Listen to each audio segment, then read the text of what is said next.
Once upon a time, a person went to Gautama Buddha seeking advice on how to control his emotions. The person was struggling with anger and frustration, and he was looking for a way to manage his emotions better. Buddha smiled and asked him to sit down. He said, "I will tell you a story. Once upon a time, there was a king who ruled a prosperous country. One day, he decided to visit the neighboring kingdom. He had heard that the king of that kingdom was famous for his wisdom. When the king arrived, he was welcomed with great honor. The king of the neighboring kingdom had prepared a grand feast in his honor. During the feast, the king noticed a fly in his soup. He was disgusted and ordered his servant to bring him another bowl of soup. The king of the neighboring kingdom saw this and said, "Your Majesty, please do not be angry. It was just a small fly. It does not matter." The king replied, "I cannot tolerate such things. Even a small fly can ruin my mood." The king of the neighboring kingdom smiled and said, "Your Majesty, allow me to give you a piece of advice. It is not the fly that ruined your mood, but your reaction to it. You have the power to control your emotions. Do not let them control you." The king realized the wisdom in these words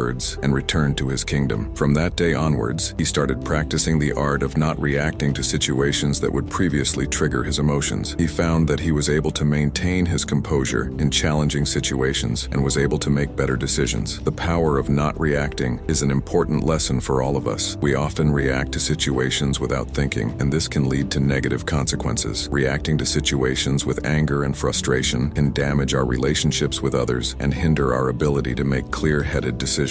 However, it is important to understand that not reacting does not mean that we should suppress our emotions. Emotions are a natural part of our human experience, and it is important to acknowledge them. Instead of reacting impulsively, we should take the time to process our emotions and respond in a thoughtful manner. In another part of the world, there lived a young man named Michael. Michael was a very emotional person, and he often reacted impulsively to situations that upset him. He would get angry and say hurtful things which would lead to arguments and hurt feelings. One day, Michael decided to take control of his emotions. He knew that his impulsive reactions were causing more harm than good, and he wanted to change. He started practicing mindfulness and meditation, which helped him become more aware of his thoughts and emotions. He also started practicing the art of not reacting. Whenever he found himself in a situation that would normally trigger his emotions, he would take a step back and take a few deep breaths. He would then assess the situation calmly and respond in a thoughtful manner. At first, it was difficult for Michael to control his emotions. He would still get angry and frustrated, but he would take a step back and not react impulsively. As he continued to practice, he found that it became easier to control his emotions. Michael also noticed that his relationships with others improved. He was no longer getting into arguments and hurting people's feelings. Instead, he was able to communicate in a calm and thoughtful manner, which helped him build stronger relationships. One day, Michael's friend came to him for advice. His friend was going through a difficult time, and he was feeling very upset. Michael listened to his friend's problems and offered words of comfort and support. His friend thanked him and said, "You always know just what to say. You never get angry or upset." Michael smiled and replied, "It's not that I never feel angry or upset, it's just that I've learned to control my emotions and not let them control me. It's a powerful tool that has helped me improve my relationships and my overall well-being." Michael's friend was impressed and asked him how he learned to control his emotions. Michael shared his experience with mindfulness and the power of not reacting. He encouraged his friend to try it out for himself, and his friend was grateful for the advice. Over time, Michael became known for his calm and thoughtful demeanor. He was able to handle difficult situations with ease, and people admired him for his strength and resilience. He continued to practice mindfulness and the art of not reacting, and he found that it brought him a sense of inner peace and happiness. The power of not reacting is a valuable lesson that we can all learn from. It takes practice and patience, but the rewards are well worth it. By controlling our emotions, we can improve our relationships, make better decisions, and live a more fulfilling life. The moral of the story of the king and Michael teaches us that we have the power to control our emotions. We may not be able to control what happens to us, but we can control how we react to it. By practicing mindfulness and the art of not reacting, we can learn to control our emotions and respond in a thoughtful manner. It's a powerful tool that can help us improve our relationships, our well-being, and our overall quality of life. So let us take the time to practice and cultivate this powerful skill, and let it transform our lives for the better. Anger will never disappear so long as thoughts of resentment are cherished in the mind. Anger will disappear just as soon as thoughts of resentment are forgotten. He who holds back rising anger like a rolling chariot, him I call a real driver. Other people are but holding the reins. Holding on to anger is like drinking poison and expecting the other person to die. One who conquers himself is greater than another who conquers 1,000 times 1,000 on the battlefield. Do not be led by your reactions. Be led by your actions. Peace comes from within. Do not seek it without. In a controversy, the instant we feel anger, we have already ceased striving for the truth and have begun striving for ourselves. The mind is everything what you think you you become, you will not be punished for your anger. You will be punished by your anger. The root of suffering is attachment. If you want others to be happy, practice compassion. If you want to be happy, practice compassion. Letting go gives us freedom, and freedom is the only condition for happiness. If in our heart we still cling to anything anger, anxiety, or possessions, we cannot be free. Better than 1,000 hollow words is one word that brings peace. All that we are is the result of what we have thought. Respond, don't react. Respond with reason, not emotion. In the end, only 3 things matter: how much you loved, how gently you lived, and how gracefully you let go of things not meant for you. He who experiences the unity of life sees his own self in all beings and all beings in his own self, and looks on everything with an impartial eye. Happiness never decreases by being shared. We are shaped by our thoughts. We become what we think. Do not dwell in the past. Do not dream of the future. Concentrate the mind on the present moment. 3 things cannot be long hidden: the sun, the moon, and the truth. The only way to find true happiness is to let go of your attachment to things and people. The mind is everything what you think you become. It is a man's own mind, not his enemy or foe, that lures him to evil ways. An idea that is developed and put into action is more important than an idea that exists only as an idea. There is no fire like passion. There is no shark like hatred. There is no snare like folly. There is no torrent like greed. What we think we become, all that we are, arises with our thoughts. With our thoughts, we make the world. If you want to fly, you have to give up what weighs you down. If you want to change the world, change yourself first. Happiness is not something ready-made. It comes from your own actions. The trouble is, you think you have time. The mind is like water. When it's turbulent, it's difficult to see. When it's calm, everything becomes clear. The tongue, like a sharp knife, heals without drawing blood. Do not seek to follow in the footsteps of the wise. Seek what they sought. Purity or impurity depends on oneself. No one can purify another. Let us rise up and be thankful for, if we didn't learn a lot today, at least we learned a little. And if we didn't learn a little, at least we didn't get sick. And if we got sick, at least we didn't die. So let us all be thankful. The only real failure in life is not to be true to the best one knows. The past is already gone. The future is not yet here. There's only one moment for you to live. To be idle is a short road to death, and to be diligent is a way of life. Foolish people are idle. Wise people are diligent. Hatred does not cease by hatred, but only by love. This is the eternal rule. Whatever a monk keeps pursuing with his thinking and pondering, that becomes the inclination of his awareness. Do not dwell in the past. Do not dream of the future. Concentrate the mind on the present moment. The mind is everything what you think you become. Do not look for a sanctuary in anyone except yourself. The only way to do great work is to love what you do. If you haven't found it yet, keep looking. Don't settle. As with all matters of the heart, you'll know when you find it. The greatest glory in living lies not in never falling, but in rising. Every time we fall, no one saves us but ourselves. No one can, and no first may. We ourselves must walk the path. Did this story inspire you?